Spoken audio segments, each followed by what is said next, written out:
talked about how hard it is nowadays to catch fans' attention. You did it via data insights. Can you tell us more about it? Yeah, we did that through Decoding, which is a global survey which we ran. It was the first major fan survey after the pandemic. So it was really important to do it when we did, to speak to people, because behaviors shifted so seismically during that period.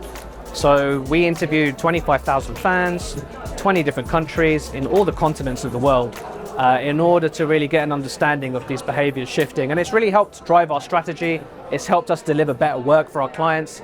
It's helped us to understand how to move at the speed of fans effectively.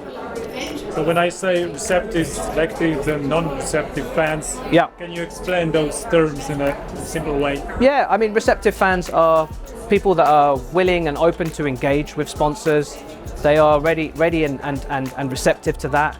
Selectives are also willing and ready, but less likely to. There needs to be some form of utility. They're slightly harder to market to, less likely to do it by default, less overly enthusiastic, a bit more selective. And then non-receptives are ready to consume their sport or the passion point that's of interest to them, and they're not really interested in what sponsors are doing for them really. And there's no point in banging your head against a brick wall trying to activate with those sorts of fans, because, and they're always going to exist in the sport as well. So.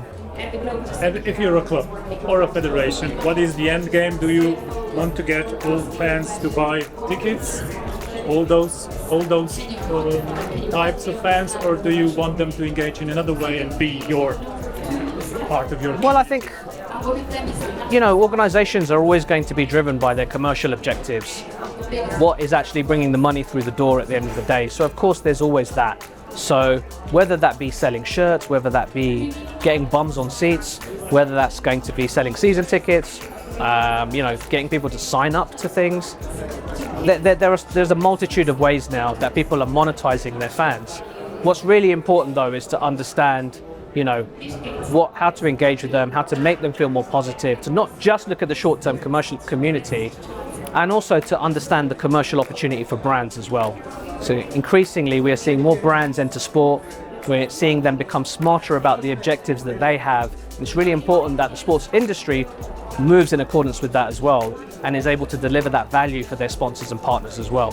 So a brand might go to a football club and say, hey, we really want to activate around this brand purpose, around this mission of ours. It's up to the club then to facilitate that, to understand their fan base, because they understand their fan base better than anyone else. And that is something that's happening more and more frequently all the time. You mentioned the ability of sport to change the world. A high percentage of fans who like marketing to be cause-related. Of course, this is great and noble, but the most important thing of all, how can you demonstrate real action at the end of the day? It really depends, but the important thing is to be committed to that real action. The important thing is to set up the framework for that real action. Too often we see marketeers saying, okay, we're going to measure brand uplift and brand awareness and brand sentiment, all the traditional brand metrics and engagement and all the social metrics that come with it. That's great, that's important, I get that. But I think if you're activating in purpose-driven partnerships, there needs to be that on-the-ground metric as well. How many people are we helping? How many lives are we affecting?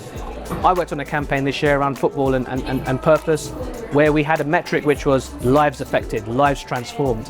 So it's really important, and it will always be different depending on the campaign, but I think that's where the real value is.